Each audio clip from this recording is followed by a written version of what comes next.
this is the second year for our beloved Shakespeare scholars to team teach.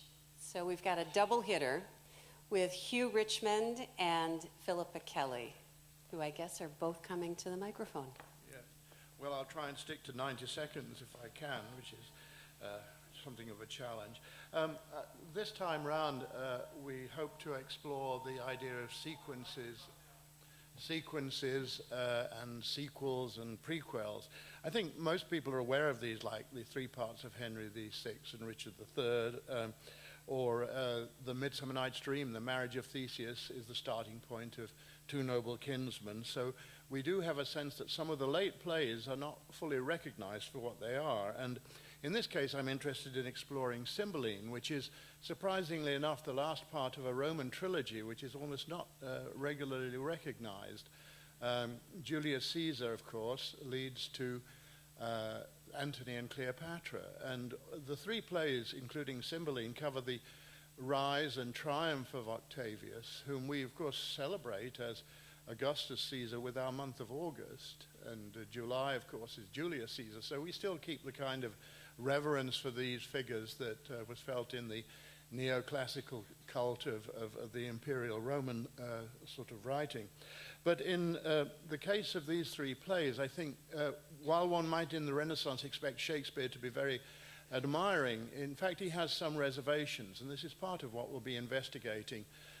He sees the approach of Octavius in Julius Caesar as rather Machiavellian, and the triumph in Antony and Cleopatra is quite costly in the repudiation of some other aspects of culture than the Roman, like the Egyptian. And so what we've got is a kind of survey of the rise and, surprisingly enough, defeat of Octavius in Cymbeline, interestingly enough from my point of view, by the British. He does actually specifically suffer a military defeat in Britain.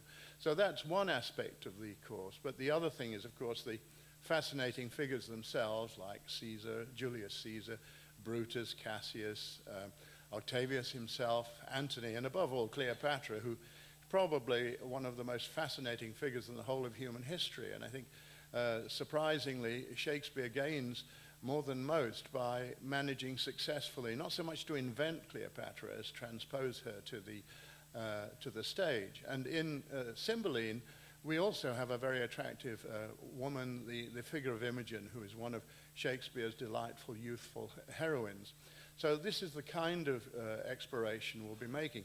Just as a footnote to this business about using the web, you'll find we have quite a lot of coverage of these three plays in our website, which is called Shakespeare Staging Berkeley. And since Steve Tollefson's course is crowded, if you're interested in a recitation of poetry, we also have a Milton site called Milton Revealed, which covers about 30 different performances of Milton's poetry. But I've taken my time, and I'll hand over to Philippa.